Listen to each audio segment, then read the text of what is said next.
Welcome to the Capital News. I am your host, Alex Koritis. Today is Wednesday, July 29th, 2020. Thank you so much for joining me. The title of today's podcast, The Free Lunch Express. Well, it continues.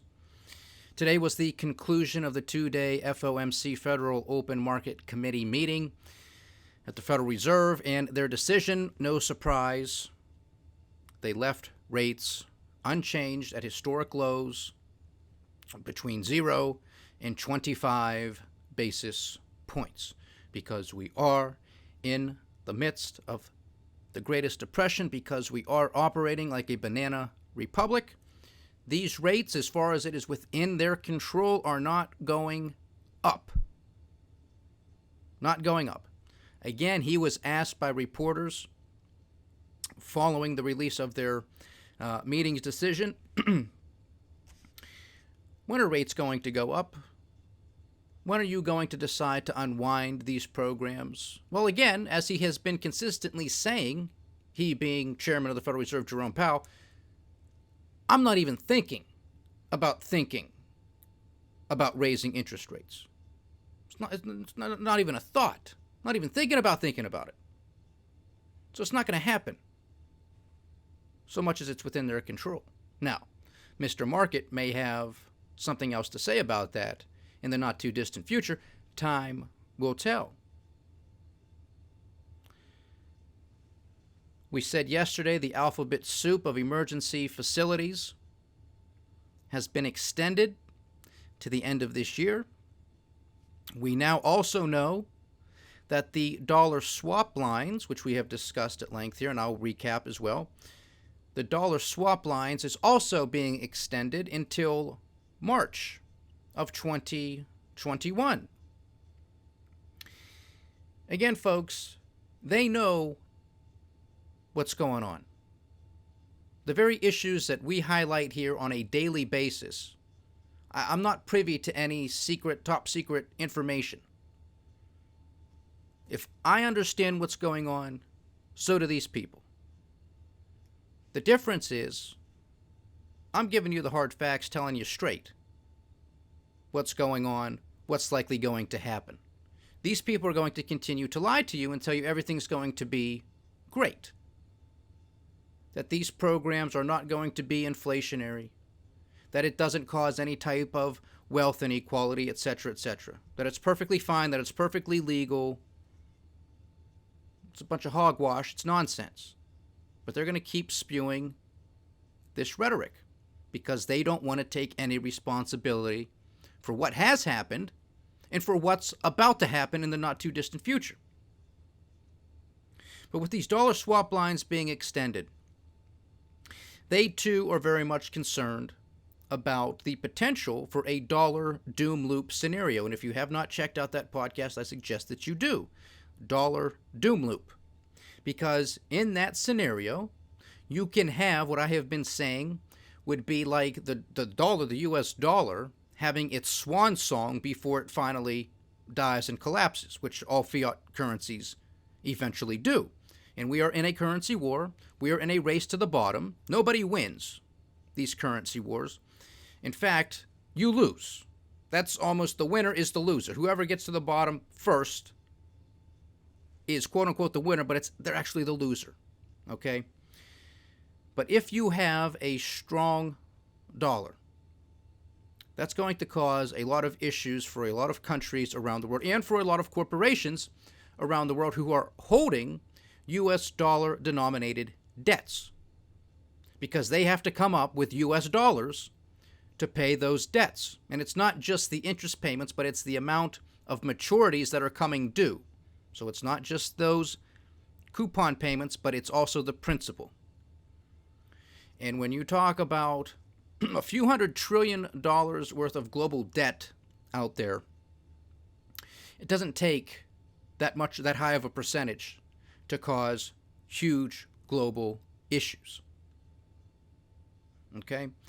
So the Federal Reserve is very much aware of this. Make no mistake about it. They're not going to tell you this.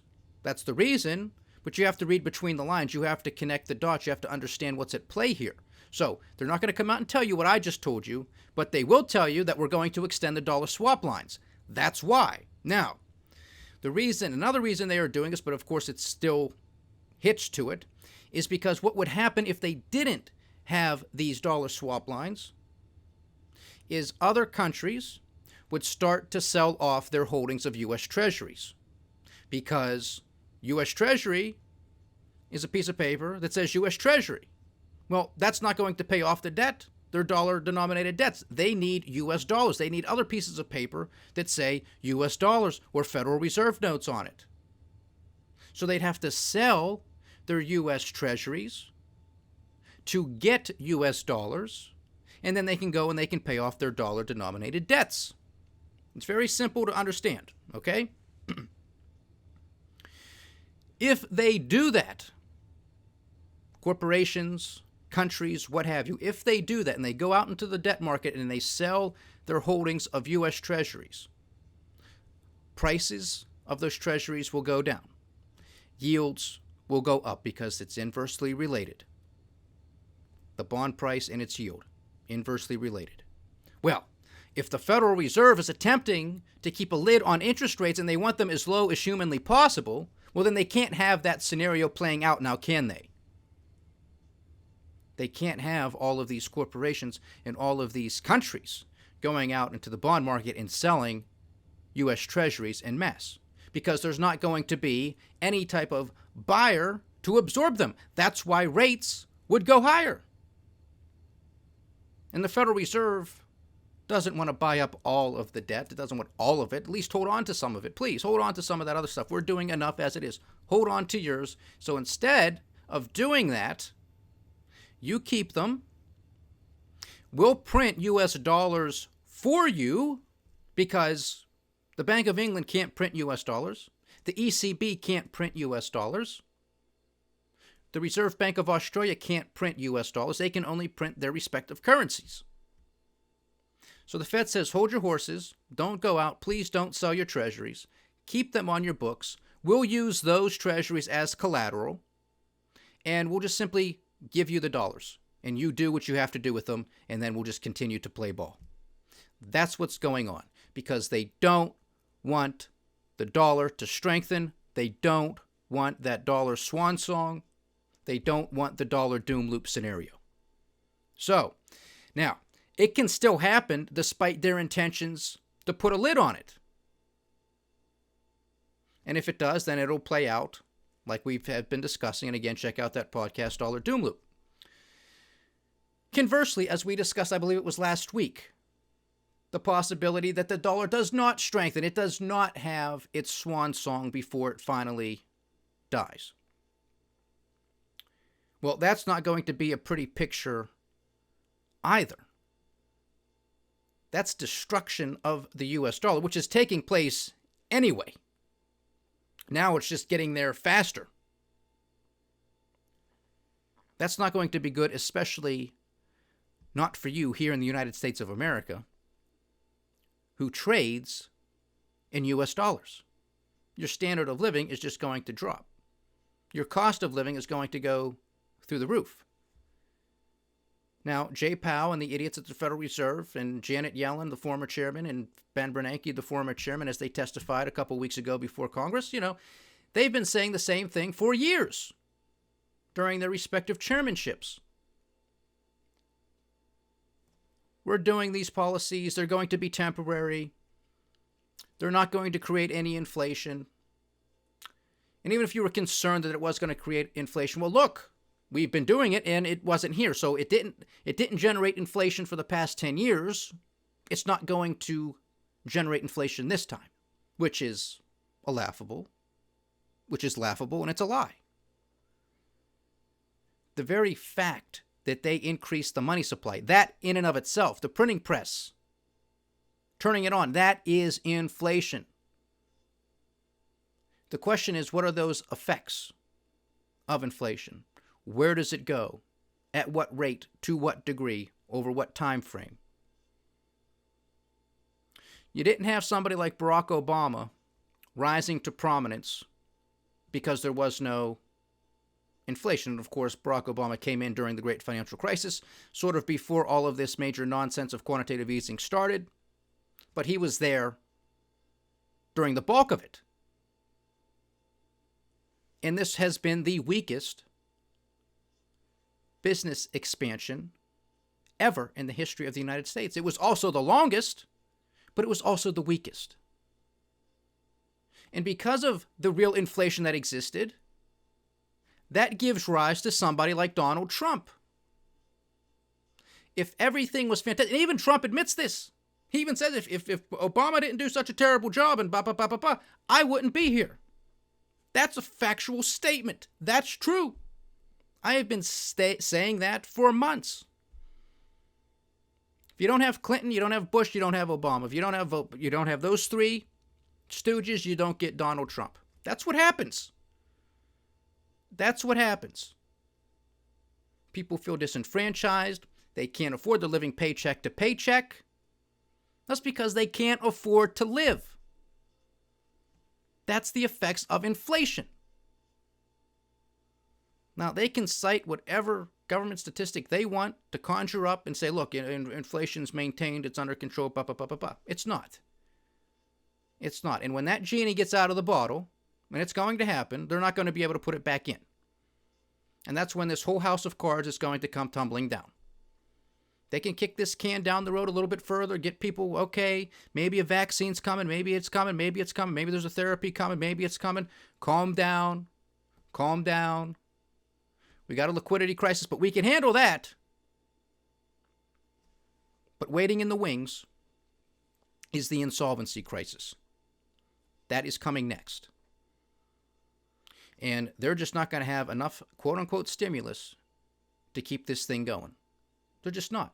But again, if they do, for the sake of argument, can pull this rabbit out of the hat, and you find your free lunch, the free lunch express is coming to town, and it doesn't have to leave, all aboard, well, then hey, we don't have to pay taxes anymore. And it was somewhat refreshing to hear somebody else who I follow and listen to, Jim Bianco. Some of you might be familiar with him. He has a research business for financial markets. You'll catch him on CNBC, Bloomberg every once in a while, and then some other people will interview him on YouTube. And I happened to catch a recent interview with him, and he was making the same point. So it's always nice to be in good company. But he didn't take it a step further like I do. He was in agreement that the IRS can be basically put out of business, meaning that we don't have to pay taxes anymore because MMT is here, modern monetary theory is here. All you got to do is turn the printing press on. There's no negative side effects, so go ahead. Get rid of your taxes. Just print the money. I take it a step further. Well, if it's good for the government, then it's good for me. I don't have to pay my bills either. Through my production, through my earnings. Just print it. I'll send you the bill and you pay it. Because if debts and deficits don't matter, which is what we are being told by Bernanke, by Janet Yellen, by other members of the Federal Reserve Board, by the chairman of the Federal Reserve Board, Jay Powell, if debts and deficits don't matter, then prices don't matter. Because prices are supposed to send a signal to you. Oh, well, that costs $10,000. Whatever it is, doesn't matter. That's really expensive. I can't afford it. I can maybe, I put myself in debt, but it's going to take me a long time to pay it off. So I'm going to make the decision not to do it because I don't want to be in debt. Well, if debts and deficits don't matter, then have a good time and go buy that item for $10,000. This is why I don't think it's going to work. You see that easy thought experiment, that little logical deduction there, just following how this is not going to work? But they're not going to tell you this. They're just going to keep the pedal to the metal. They're going to keep printing the money. They're going to keep buying up assets. They're going to keep buying up corporate debt of the world's largest corporations. Again, not just American companies, but the world's largest corporations. And at the same time, you're going to have Republicans pretending to be tough all of a sudden about debts and deficits and trying to reduce the amount of unemployment going out to the unemployed. $600 now, they want it down to $200 or some other figure. But they say nothing about the printing press. They say nothing about the tens, if not hundreds of billions of dollars going to purchase corporate debt and to bail out major investors and major corporations. I would at least like them, the Republicans, to be consistent.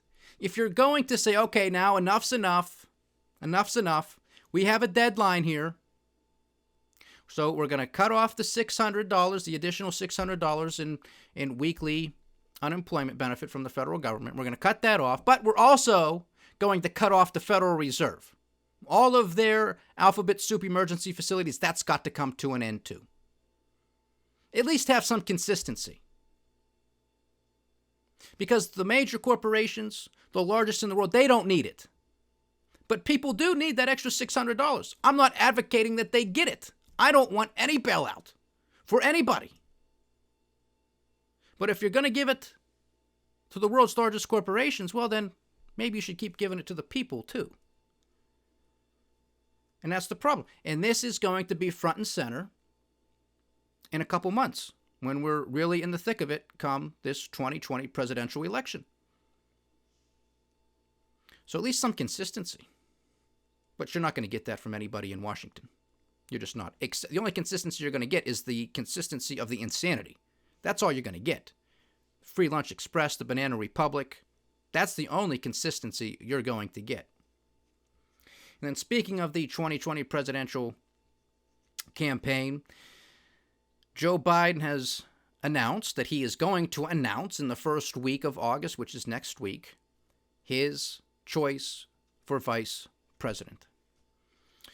Now, right now there are some rumors out there speculating that it's going to be Senator Kamala Harris of California. If that's his decision, right now I have the race 50-50. Because that's what I think it is. I think it's really a coin toss at this juncture. Earlier in the year, I thought Trump was going to mop the floor with Biden, but how everything has transpired and everything's going on right now, to me, it's a coin toss. It's a coin toss. If he picks Kamala Harris, I'm going to lean more towards Trump pulling this off. This woman is not qualified. I mean, not that many of them are. I don't even think much that the current occupant of the White House is qualified. Nor was the former. This is a long line. This is not me picking on Trump, so cool your heels. This is a long line of people in that White House who are not qualified, but there they've been. But if he picks her, Kamala Harris, I just think that's going to be a very poor decision. Very poor decision. Not that he has really much to choose from, in all honesty, unfortunately, but that's just the state of affairs. It's par for the course. And that's on both sides. That's on the Republican side, that's on the Democrat side. Again, if you asked me who I thought he was going to pick, and we still don't know, obviously, I would have guessed Senator Elizabeth Warren or Susan Rice, the former National Security Advisor in the Obama administration. I'm not saying that I endorse these people or that I think they would be good. I'm simply saying that that's who I think he might go with. Senator Elizabeth Warren or Susan Rice. Again, I don't think either of them are qualified either. But at least Susan Rice, she does know how the White House operates. She does know how the government operates. She is familiar with national security issues because she was there. She has had access to top classified information, etc., etc. She at least gets it. Now, when it comes to debating, Kamala Harris did a terrible job during her run. And again, earlier on, and this was one of my mistakes, I thought she was going to be a formidable candidate because I understood the woman to be ruthless and power hungry. And I said, well, that can be a lethal combination. Now, I never said the woman was smart, because I don't think she is. But I thought that lethal combination or potential lethal combination of being power hungry and ruthless could move her up the scale. Well, she proved dumber than I even thought, and so she fell by the wayside. That's what happened. So to bring her back and to make her VP, I think, is not a good move because a lot of people are going to believe that Joe Biden is not going to make it through his first term, or at least not 2 terms. So there's a very real possibility that should Joe Biden win, that something could happen to him. Again, God forbid, but something could happen to him, health-wise, or worse, and then the VP would have to come in and become president. So people are going to take a hard look at this. And of course, Donald Trump, being only a few years junior, Joe Biden, is going to exploit Joe Biden's age, mental capacity, and then attack that, and then go after the VP selection. Which, of course, is laughable because Donald Trump, he's got a lot of screws loose, too. I mean, I don't understand this narrative that is being thrown out there. And, of course, it's more on the Fox News circuit than anywhere about, oh, we can't wait until there's a debate between Trump and Biden, with, of course, Fox News thinking that Trump's going to mop the floor with him. Why don't you rewind and why don't you go on YouTube and watch those debates with Hillary Clinton? She mopped the floor with him, and this is coming from a guy who voted for Trump. She mopped the floor with him, especially during the first couple. He finally got his act together and said, oh my goodness, I got the floor mopped here, and I got to do something. Got to study up a little bit. I expect the same. Again, this is going to be a national embarrassment. It's going to be a national disgrace, most likely, with these two up there debating. I don't even think it's going to be a debate. I just think it's going to be rambling, because they both do it. They both do it. They both ramble. They both forget what they're talking about. It's going to be a national disgrace. Just like yesterday's podcast, an utter disgrace was what took place on Capitol Hill, because there's no civil discord anymore. This is just going to be, again, another piece of evidence to put into your bin of the American decline, banana republic, whatever you want to call that jar.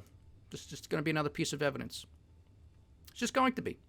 Because you never hear Donald Trump really speak eloquently or articulately about any of his policies. It's just he's the best. It's great. Somebody screwed up for the past 40 years. You got to go with me. If you did it my way, we'd be done already. Bah, bah, bah, bah, bah. That's not a debate.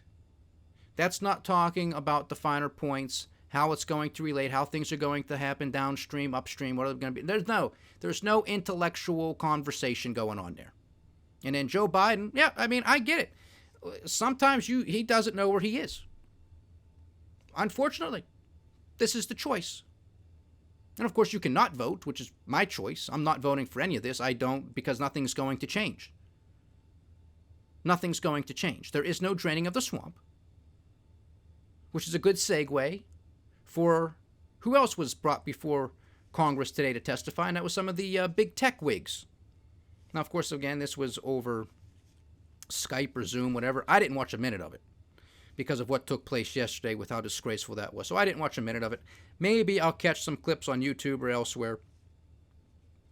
But some of the big tech, big wigs were testifying today, and really, what do you think was going to happen? Because Congress wants to play tough, that these companies are too big, they're too powerful, they have too much information, they collect too much data on you, and then Thunder Thumbs comes out and tweets and says, well, if Congress doesn't do anything, I'm going to do something with an executive order. Okay, Thunder Thumbs, let's take a pause here, because you're obsessed with the stock market. You're obsessed with it. These companies, for all intents and purposes, are the stock market. These 5, 6, 7 companies, they are the stock market. So if you actually want to play the tough guy and actually do something about it and implement a policy that actually has teeth, that's going to somehow limit these companies, hurt their revenue, hurt their business plan, hurt their cost structure, have a negative effect to their bottom line, well, guess what? These stocks might sell off. And if what leads up leads down, well, then the stock market's going to come down. So I don't take the president at his word of being really, oh, if Congress doesn't do something, I'm going to do it. Because he's more obsessed with the stock market than anything else. And he doesn't want that going down. And just to understand how the market interpreted Thunder Thumbs' threat and that potential threat of Congress as well, the NASDAQ was up over 1% today. But this is a joke because these are the masters of the universe. The politicians who want to grandstand and pretend to be tough are actually dancing around in these guys' pockets. See how this works? They're not actually going to do anything. It's just not going to happen. Apple, Amazon, they own these guys and women in Congress. They're not going to do anything. They're going to act tough. They're going to sound tough. They're going to give you a sound bite so they can put it on a 30-second advertisement when they go home for the election cycle, because that's all they do. They give you 30-second sound bites, and it makes it seem like that's what they're doing there day in and day out. Don't be fooled, but you will be. And then you'll be scratching your head another 2 years, another 4 years, another 6 years. Why isn't anything changing? Wonder why. Then some more insanity in the stock market. Kodak, the bankrupt Kodak camera manufacturer, yada, yada, yada. Well, now they're getting a bailout from the federal government, some $700+ million, and a loan, quote-unquote loan, to revamp their facilities, not for cameras or film or anything like that, but so they can redo themselves and become a pharmaceutical manufacturer or a pharmaceutical ingredient manufacturer. Because that makes sense. Their stock, because they're bankrupt, has been trading around $2 for quite a while. Well, today it hit 60.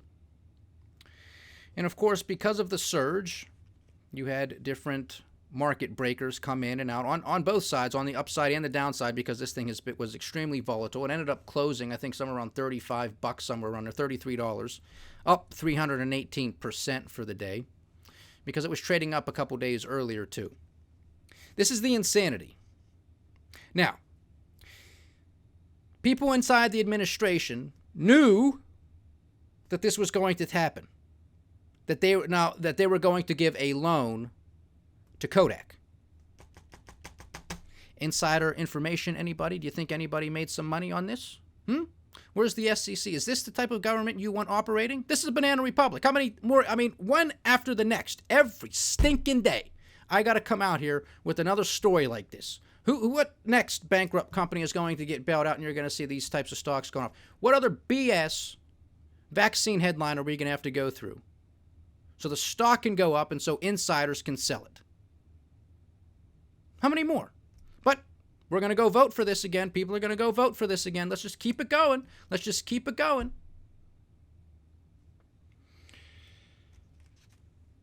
It's a joke. But that's what's going on. And this is the Free Lunch Express, and everybody is going to remain silent for the most part, because you're going to get an extra $1,200, an extra $600, maybe $200, whatever. You're going to get it. You're getting your sit-down, shut-up money. And that's exactly what it is, because these big tech companies aren't going anywhere. They are joined at the hip with the government. We know this. This is the technological industrial complex. We know the names. We know the documents. This was released by Edward Snowden a handful of years ago, given a backdoor to the government for all of this information.